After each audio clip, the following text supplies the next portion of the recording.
आज के नारीवाद और प्रोग्रेसिव विचारकों ने भारतीय हिंदू स्त्रियों पर हमेशा प्रश्न खड़े किए हैं। उनके अनुसार प्राचीन भारत से लेकर आज तक हिंदू समाज में स्त्रियों को दबाया गया, उन्हें कोई स्वतंत्रता नहीं दी गई। लेकिन सच क्या है? हिंदू समाज में स्त्रियां सदैव स्वतंत्र सत्ता और उच्च चेतना थीं। उदाहरण के तौर पर शबरी को लीजिए। शबरी कथित छोटी जाति की महिला थीं, मगर शबरी एक सिद्धा थीं। महाकवि वाल्मीकि उन्हें श्रमणी और सिद्धा कहते हैं। शबरी 13.5 वर्ष तक श्री राम की प्रतीक्षा करती रहीं। जिन मतंग मुनि के आश्रम में वह रहती थीं, वह आश्रम रिक्त हो चुका था। सारे ऋषि मुनि बारी बारी से प्रयाण कर गए, किंतु शबरी निर्भया निःशंक होकर राम की प्रतीक्षा करती रही। राम जब शबरी के आश्रम में आए तो उन्होंने शबरी से क्या पूछा? हे श्रमणी, क्या तुम्हारी सारी बाधाएं खत्म हो गईं? क्या तुम्हारा तप ठीक चल रहा है? क्या क्रोध और आहार पर तुमने विजय प्राप्त कर ली है? क्या तुम्हारे मन को सुख मिलता है?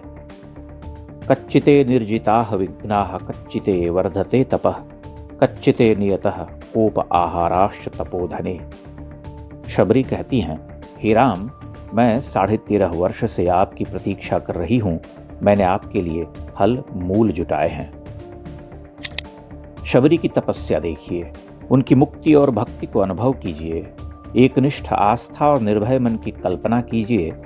आज से 7,000 वर्ष पूर्व एक गहन वन के आश्रम में अकेली रहकर बरसों राम की प्रतीक्षा करने वाली शबरी कैसी धन्या थी। और हिंदू समाज में हजारों वर्ष पूर्व स्त्रियों का जीवन कितना स्वतंत्र था। शबरी कहती हैं, पश्य मेघ घन प्रख्यम मृग पक्षी समाकुलम मतंग वनम इत्येव विश्रुतम रघुनंदन। हे रघुनंदन, मेघों की घटा के समान श्याम और विविध पशु पक्षियों से भरे इस मतंग वन को देखिए। इसकी कीर्ति इसी अर्थ में है कि यह लुब्धक, सात्विक और मनोहारी है।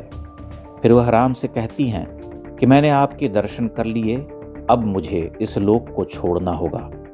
वह अपने शरीर को छोड़ने का संकेत करती हुई यह भी कहती हैं कि उन्होंने इस भाव के चक्र से मुक्ति पाली है। राम शबरी को भद्रे कहते हैं। अर्चितो हम त्वया भद्रे गच्छ कामम यथा सुखम। तुम अपनी इच्छा से शरीर को त्याग कर अभीष्ट लोक को जा सकती हो। यानी शबरी महातपस्विनी थी। जीवन की साधना पूर्ण कर वह नश्वर देह का त्याग करती हैं। वह साध क्या थी?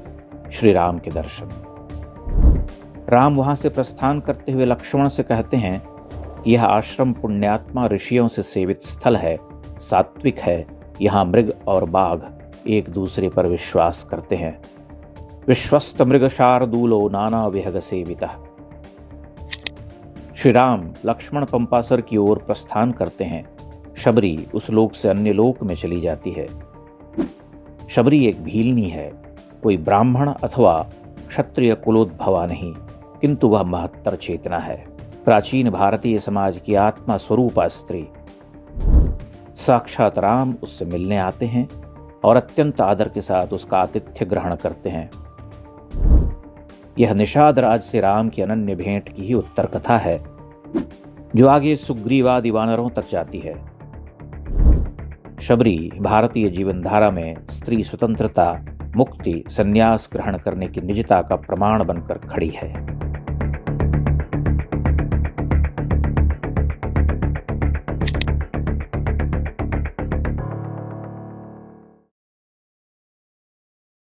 इंडेक्स ऑनलाइन के वीडियो समाज को समर्पित हैं।